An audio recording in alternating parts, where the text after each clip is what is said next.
I'm pretty new to anime, but I did manage to get myself caught up on Jujutsu Kaisen, so I just finished Season 3, Part 1, which was the culling game. Let me give you my final thoughts. Hey, I'm Zach. If you're new here, welcome to my page. So first of all, because Jujutsu Kaisen was so hyped up prior to me watching it, I feel like the first season fell a little bit short of my expectations. I liked it. It was decent, but it wasn't my favorite.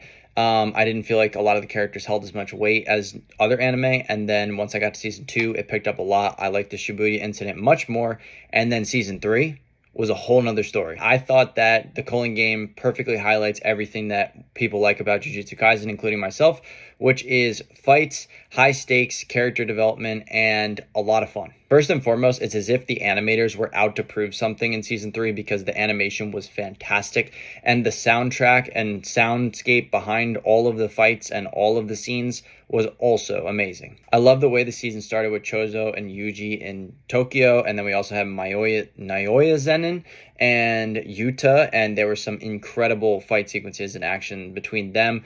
It kind of set the whole scope for the rest of the season. Arguably the best episode of the season was number 4 when Maki went back to the Zenin clan and Mai sacrificed herself to empower Maki.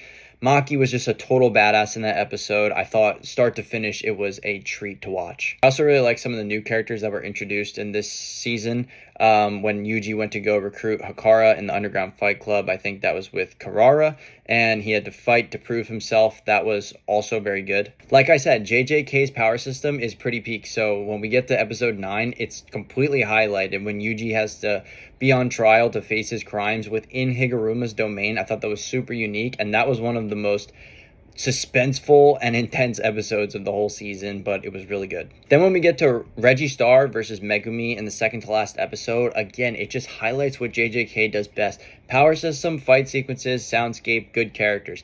That is what I come to JJK for. I'm sorry, the story just does not hold as much weight as other anime for me. Then we get an absolutely epic finale with Yuta Okkotsu versus multiple characters, and this was just a visual spectacle. It was amazing to watch. I thought Yuta progressed as a character a lot in that episode, and also the fights were absolutely great once again, and that left us in a really interesting spot because I feel like part 2 is going to get even crazier. Overall, I think that the culling game season 3 took JJK from a pretty good show to watch to a very good show to watch, for me at least. I thought that it was just way more fun and entertaining, and I felt myself actually sitting down and being enveloped in the episodes as opposed to just having it on in the background. So if you watch JJK or you plan on watching JJK, definitely let me know in the comments. Let me know other anime recommendations. If you like anime, books, manga, nerdy shit in general, talking about all that stuff, maybe give me a follow. As always, thanks for watching, and I'll see you in the next one.